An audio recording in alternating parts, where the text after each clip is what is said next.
Hello, good morning সবাইকে। আজকে আবার তোমাদের সাথে একটা নতুন ব্লগ শেয়ার করছি। অনেক দিন বাদে একটা ডেলি ব্লগ নিয়ে চলে এলাম তোমাদের সাথে। তো চলো ব্লগটা দেখতে থাকো। ফার্স্টে তো ঘুম থেকে উঠে ফ্রেশ হয়ে নিয়ে একটু বাগানে আসি। আর আজকে আকাশটা খুব মেঘলা করেই ছিল, রোদ ওঠেনি। বেশ দুদিন রোদ উঠছিল, আজকে আবার মেঘলা।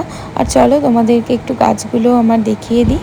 কালকে থেকে আবার একটু একটু করে বৃষ্টি শুরু হয়েছে বলে পর্তুলিকাগুলো খুব কম ফুটেছে। আর ওদিকে আমার ফুরুষ ফুলের গাছগুলো বেশ অনেকটা বড় হয়ে গেছে। গাঁদা গাছের যে চারাগুলো বসিয়েছিলাম ওগুলো বেশ ঝোপালো হয়ে গেছে, অনেক লম্বা হয়ে গেছে। বালি বেডে যেগুলো চারা তৈরি হওয়ার দিয়েছিলাম ওগুলোও হয়ে গেছে। এদিকে মাটিগুলো দেখো, আজকে রোদ ওঠেনি বলে শুকাতেও পারিনি, তাই ভেতরেই রেখেছি। আর আমার অনেকটা মাটি চালাও হয়ে গেছে, আর কিছুটা বাকি আছে, ওগুলো আবার চালছি। আর ব্রেকফাস্টে খেয়েছিলাম গোলা রুটি, কারণ অনেক দিন মা গোলা রুটি করেনি। সে কারণে মাকে বলেছিলাম যে একটু গোলা রুটি করে দিতে। সকালে যেরকম চা খাই বা মেথি ভেজানো জলটা খাই ওরকম খেয়েছিলাম, আর ব্রেকফাস্টে এই গোলা রুটিটা খেয়েছিলাম। আমার না এই গোলা রুটিটা এমনিই খেতে লাগে, ভালো লাগে বেশ।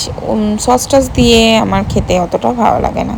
তারপরে টুকটাক কাজ করছিলাম, তারপর চানটাও করে নিয়েছিলাম। আর চান করে খিদে পেয়ে গেছিলো বলে খেতে বসে পড়েছিলাম। আর লাঞ্চের মেনুটা তোমাদেরকে দেখিয়ে দিচ্ছি।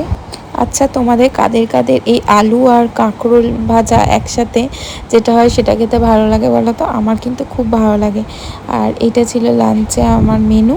তারপরে বিকেলে মিয়োমোড়ে গেছিলাম। মিয়োমোড়ে নাকি 15ই আগস্টের জন্য অনেক নতুন জিনিস লঞ্চ করেছে, তো সেগুলো একটু ট্রাই করব বলে গেছিলাম। এটা নিয়ে ভিডিও আসবে পরে, আর সেটা দেখতে হলে আমার পেজটা কিন্তু অবশ্যই ফলো করে রাখবে। আর এই যে কিউট বোতলটা দেখছো, গ্লাস বোতল, এইটা আমাকে আমার একটা ফ্রেন্ড গিফট করেছে। স্মার্ট পয়েন্টে খুব ভালো অফার চলছিল, তো সেই জন্য ওখান থেকেই নিয়েছে এটা।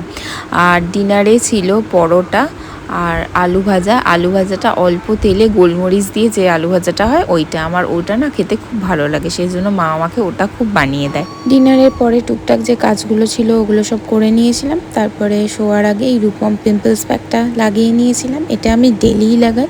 তো চলো আজকের ব্লগটা এতটাই থাকলো, আবার অন্য একটা ভিডিওতে তোমাদের সাথে দেখা হবে। টাটা।